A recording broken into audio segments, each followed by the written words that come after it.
안녕하세요. 올해로 29살이고 3년을 만났던 남자친구와 결혼을 준비하고 있던 여자입니다. 남자친구는 직장 동료로 시작해서 연인으로 발전하게 된 케이스예요.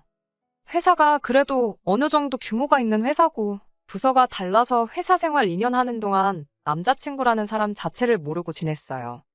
아무튼 사내 연애 시작하면서 눈치도 조금 보이긴 했는데 부서가 달라서 그런가 일적으로 서로 지장을 주는 부분이 없었고 회사에서도 오히려 공개적으로 사내 연애를 하는 커플은 처음이었는지 이왕이면 결혼까지 하라는 식으로 등을 떠밀어주는 분위기가 되어버렸어요. 등더미는 분위기 속에 남자친구와 결혼을 결정한 건 아니었습니다. 이후로 3년 동안 연애하면서 별다른 우여곡절 없이 잘만 나왔거든요. 제가 여중여고여대를 나왔다 보니 연애를 그렇게 많이 해보지 않았습니다. 대학 가기 전에는 좋은 대학 간답시고 공부에 전념하느라 연애를 못했고 대학 가서는 또 좋은 회사 취직해야 한다는 생각에 연애를 거의 안 했어요. 대학 졸업하고 나서 곧바로 직장이 구해졌는데 또 회사에 적응하고 필요한 인재가 되겠다고 정신없이 바빴어요. 타부서에 있던 남자친구를 처음 알게 된 것도 일 중독이라고 소문이 날 만큼 회사 일에 매진하던 제 소문을 들은 남자친구가 그런 저에게 관심을 먼저 보이면서였고 혼자 야근하고 있던 저한테 피로회복음료 하나 건네주면서 인연이 시작되어 연애까지 발전하게 되었던 겁니다.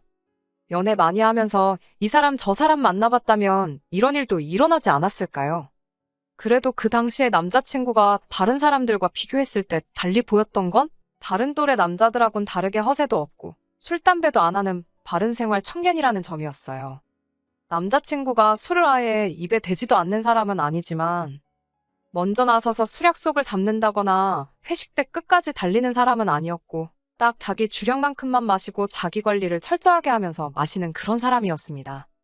특히 남자친구를 좋게 봤던 건 또래 남자들이 부리는 허세 같은 걸 부리지 않는 사람이었다는 거예요. 모든 남자들이 그렇다는 건 아니지만 제 주변의 남자친구랑 비슷한 또래 남자를 찾자면 저희 오빠가 있거든요. 제 오빠랑 남자친구가 동갑이에요. 제 입으로 가족인 오빠 흉을 보는 게 제 얼굴에 침 뱉는 거나 마찬가지일 수는 있겠지만 솔직히 저희 오빠며 오빠 친구들이며 다들 허세가 가득가득 하거든요. 자기 월급은 생각도 안 하고 매일같이 술 마시러 다니고 다음날 아침까지 마시고 들어온 적도 부지기수였고요. 거기에 남들 눈은 얼마나 신경 쓰는지. 외제차 아니면 자동차도 아니라고 하면서 지금도 한 달에 할부금으로만 월급 3분의 1을 내고 있고 좋은 차 타는 만큼 입고 차고 다니는 것도 명품이어야 한다면서 어디서 중고 가격이 1,000만 원이나 하는 손목시계를 사와서는 차고 다니고 그러거든요. 오빠 친구들도 끼리끼리 논다더니 더하면 더했지 모자란 사람들이 아니고요. 친구들한테 기죽기 싫다고 매번 저렇게 돈을 펑펑 쓰면서 다니는데 그런 오빠를 반면교사 삼아서 저렇게 되지는 말아야지 하고 더 열심히 공부했던 것 같네요.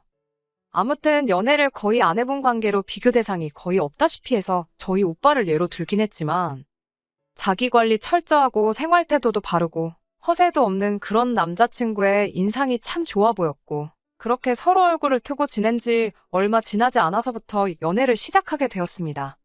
그렇게 3년이란 긴 시간 동안 연애를 하니 회사에서도 청첩장은 언제 돌릴 거냐 하면서 농담 반 진담 반으로 결혼 이야기가 동료 직원들 사이에서 먼저 나올 정도로 회사 내에서는 유명한 공인 커플이 되어 있었습니다.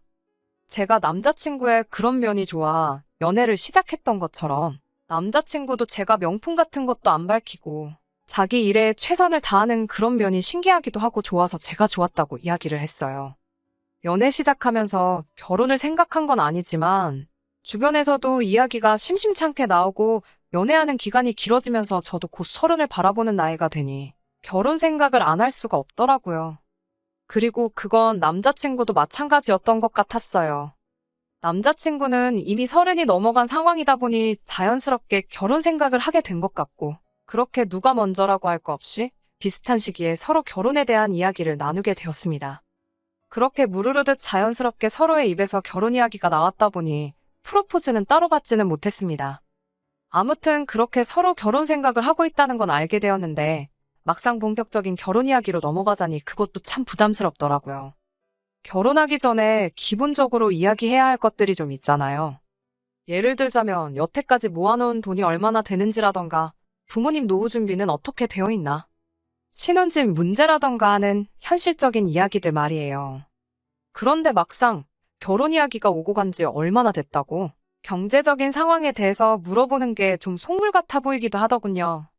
어떻게 하면 좋을까 생각하다가 그냥 제가 모아놓은 재산이 얼마나 되는지부터 부모님 노후 문제까지 제가 먼저 제 상황을 알려주고 앞으로 어떻게 하는 게 좋을런지 남자친구한테 말해주면 적어도 남자친구가 제가 먼저 오픈한 것들에 대해서는 자기 상황을 말해주지 않겠나 싶어서 자리를 만들어 제 현재 상황에 대해서 먼저 공개를 하게 되었습니다.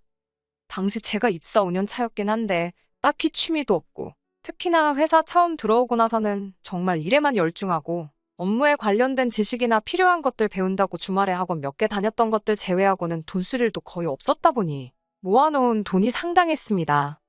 학교도 집에서 통학을 했고 취직하고도 계속 부모님과 쭉 함께 살았다 보니 사는데 돈 들어갈 일도 없었어요. 대신에 회사 들어가고 첫 1년간 번 돈은 전부 부모님께 드렸습니다. 대학교 학비도 부모님이 다 해주셨고 나이 먹고도 부모님 집에 같이 살고 있었으니 못 드릴 돈도 아니라고 생각했습니다. 그 이후에는 한 달에 30만 원씩 부모님께 생활비 겸 용돈에서 매달 드리고 있었고요. 그런데도 불구하고 모아놓은 게 1억 5천 조금 못되게 모았으니 다른 사람들에 비해 엄청 잘 모은 편이지요. 그런데 남자친구가 모아놓은 돈이 저랑 비교했을 때 많이 적더라고요. 별다른 취미 생활을 가지고 있던 것도 아니고 과소비 안 하는 알뜰한 성격이라고 생각했는데 제가 모은 돈에 반해 반조차도 안 되는 2천만 원이 남자친구 저금의 전부였습니다. 같은 회사다 보니 대충 연봉이 얼마인지는 제가 어느 정도 짐작하고 있거든요. 심지어 남자친구는 저보다 입사를 2년 먼저 했으니 그만큼 회사 생활도 더 오래 했다는 소리고 연봉 또한 제가 받는 것보다 훨씬 많을 텐데 모아놓은 돈이 없어도 너무 없다는 생각이 들었어요. 물론 제가 돈을 모으게 된 환경이 다른 사람과 비교해서 더 수월하긴 했지만 남자친구도 자취하는 게 아니고 부모님하고 같이 살고 있는 데다가 출퇴근도 대중교통이면 충분하다고 해서 자동차도 없거든요. 대놓고 실망한 티는 내지 말아야겠다고 생각했는데 제 표정에서 당황한 기색이 역력했는지 남자친구가 모아놓은 돈이 별로 없어서 놀랐냐며 제 생각을 읽어버리더군요. 이왕 이렇게 된 거 솔직하게 말해야겠다 싶어서 남자친구한테 모아놓은 돈이 내가 생각한 것보다 너무 적어서 놀랐다고 말했습니다. 그랬더니 남자친구가 그렇게 나올 줄 알았다며 사실은 그게 아니랍니다. 자기도 미래를 미리미리 준비하는 성격인 거 모르냐면서 사실은 자기가 미래를 위해서 회사 들어오자마자부터 집을 한 채 해놓느라고 그런 거래요. 당장 통장에 돈이 부족하지만 집이 있는데 뭐 더 말할 게 있냐고 하더라고요. 속물같이 괜한 걸로 오해를 했나 싶어서 제가 다 민망하다고 남자친구한테 사과까지 했습니다. 남자친구는 대수롭지 않은 듯 그럴 수 있다고 자기는 충분히 이해한다며 괜찮다고 제 사과를 받아줬고요. 경제적인 상황에 대해 오픈하는 게 많이 부담스럽긴 했지만 어쨌든 결혼 준비를 하는데 있어 가장 먼저 알아야 할 단계다 보니 궁금했던 점도 해결되고 좋은 대답도 들어서 마음이 한결 후련했습니다. 왜 보통 실수한 게 있거나 하는 일들이 잠들기 전에 불현듯 다시 생각이 날 때가 있잖아요. 집에 돌아와서 씻고 와서 잘 준비를 하고 있었는데 남자친구한테 돈 모아놓은 게 적다고 표정 관리 못했던 게 갑자기 생각이 나더라고요. 미안하다고 사과도 했고 남자친구도 괜찮다고 말해주기는 했지만 제가 돈 모아봐야 얼마나 모았다고. 다른 사람도 아니고 남자친구가 모아놓은 돈이 적다는 걸 알았을 때 실망을 했던 제 자신을 돌이켜보며 나도 아닌 척하지만 조금 속물인 부분이 있었구나 자기 반성을 하고 있었는데 뭔가 말이 앞뒤가 안 맞는다는 생각이 불현듯 드는 거예요. 남자친구 말이 회사 들어가자마자 집을 했다고 하는데 미리 미래를 준비하는 건 좋지만 보통 입사 첫 해에 집을 사는 사람은 거의 없잖아요. 뭐 집이 엄청난 부자라서 취직 선물로 부모님이 집을 사준다거나 할 정도로 재력가지만도 아니었고요. 게다가 첫 해 연봉이면 아무리 회사가 대기업이라 할지라도 사원 연봉일 텐데 돈으로 서울에 어떻게 집을 사겠어요. 투자 개념으로 보기엔 전액대출로 집을 사는 사람이 세상에 어디 있나 하는 생각도 들었고 무엇보다 회사 들어가자마자 자기 집을 했다고 하는 사람이 왜 아직도 부모님 집에서 출퇴근을 하고 있는지가 제일 이해가 가지 않더라고요. 남자친구 말에 따르면 7년 전이니 정말로 부동산이 급등할 걸 예상하고 집을 미리 구해놓은 투자의 귀재일 수도 있고 아니면 뭐 전세를 끼고서 집을 구했을 수도 있고 여러 가지 경우가 있겠다 싶더라고요. 저 혼자 방 안에서 야밤에 불 꺼놓고 혼자 고민한다고 해서 답이 나오는 것도 아니고 그냥 이번에도 했던 것처럼 당사자인 남자친구에게 직접 물어봐서 정확하게 짚고 넘어가면 되겠다 싶었습니다. 너무 심각하게도 생각 안 했고 이미 남자친구한테 모아놓은 돈 가지고 속물티 한 번 냈는데 두 번은 못 내겠나 싶어서 걱정도 되지 않았어요. 그런데 돌아온 대답은 정말 제 생각을 까마득히 초월할 정도로 어이없는 대답이었습니다. 남자친구가 자기 명의로 집을 가지고 있다면 그 집은 빈집으로 두는 게 아니고 뭐 세라도 주고 있을 텐데 세를 주고 있다면 남자친구 모아놓은 돈이 2천만 원밖에 안 되는 것이 설명이 되질 않고 한편으로는 그렇게 생각하니 전세를 끼고 집을 샀나 싶기도 하고 상황을 이해하려고 하니까 경우의 수가 한두 개가 아니더라고요. 혼자 불 꺼진 방에서 어떻게 된 상황인가 고민해봤자 답이 나올 것도 아니고 잘 시간인데 괜히 남자친구한테 전화해서 집에 대해 물어보는 것도 실례인 것 같고 해서 다음날 직접 만나서 물어보자 결론을 내리고 잠에 들었습니다. 그때까지도 그렇게 심각하게 생각하지도 않았어요. 어차피 이미 돈 때문에 한 번 속물티를 냈는데 두 번은 못하겠나 싶었고 남자친구도 뭐 숨기는 거 없이 대답을 잘해줬으니 물어보면 당연히 대답해주겠다 싶었습니다. 그리고 제 예상대로 남자친구는 거리낌 없이 집에 얽힌 이야기에 대해서 대답을 해줬어요. 그리고 저는 그날 3년 연애에 결혼까지 생각했던 남자친구와의 인연의 종지부를 찍고 아예 남남으로 살아가자고 파혼 선언을 해버리고 말았습니다. 남자친구가 해놨다고 한 집은 다른 집이 아니고 지금 부모님과 함께 살고 있는 그 집이었어요. 그러니까 남자친구가 자기 명의로 산 집에서 부모님하고 같이 살고 있는 상황이었던 거냐 물었더니 그건 또 아니랍니다.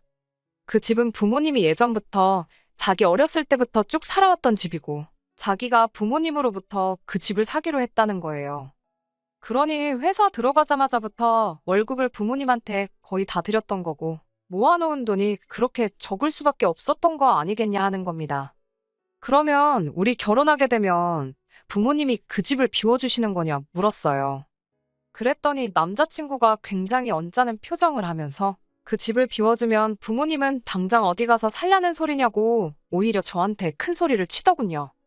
지금 결혼하고 부모님을 모시고 살자는 거냐 물으니 자식이 부모님 모시고 사는 건 당연한 거 아니냐입니다. 그러면서 저를 다시 봤다고 하는 거예요. 좋은 며느리감인 줄 알았는데 알고 보니 돈 밝히는 속물이었다면서 저한테 효심도 없냐고 따져묻더군요. 좋은 며느리감이라니 그걸 말이라고 하는 건가 싶었어요. 좋은 배우자감이라면 모를까 결혼 상대를 고르는데 중요한 게 배우자가 얼마나 현명한지 그런 걸 찾는 게 아니고 시부모한테 좋은 며느리가 될 수 있는 사람을 찾는 거란 소리나 마찬가지잖아요. 그리고 당신 부모님을 모시고 살자는 소린데 거기서 나한테 왜 효심을 찾냐고 말했어요.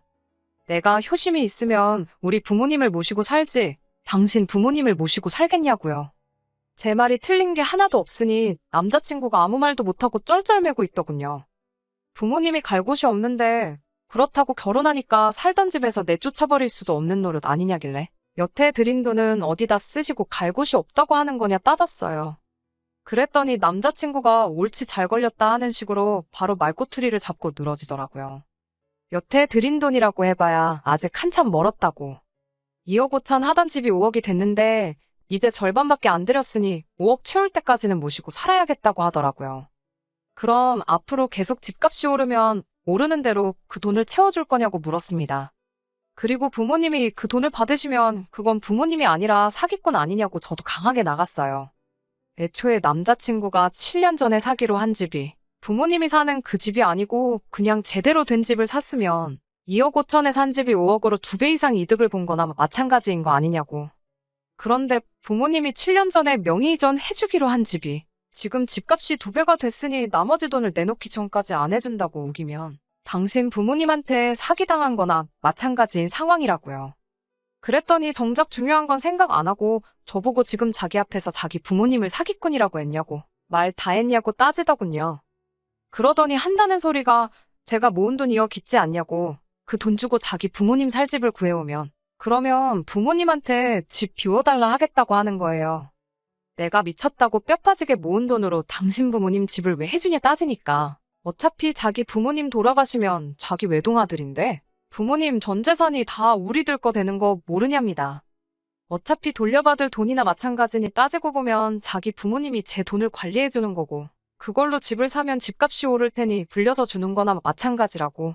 제가 손해보는 게 하나도 없다는 헛소리를 하네요. 욕심도 없고 허세도 없고 바른 생활 하는 줄 알았던 남자친구가 결혼까지 생각했던 그 사람이 맞나 싶을 정도로 달리 보였어요. 이쯤 되니까 이 사람이 정말 욕심이 없고 멍청해서 부모님한테 이용당하는 것도 모르고 있는 건지, 아니면 반대로 다 알고서도 효도에 눈이 멀어서 모르는 척 어깃장을 부리는 건지 저도 헷갈리더라고요. 애초에 결혼 상대로 좋은 배우자가 아니라 좋은 며느리 찾던 사람인데 그 어느 쪽이던 간에 무슨 상관이 있겠냐 싶더라고요.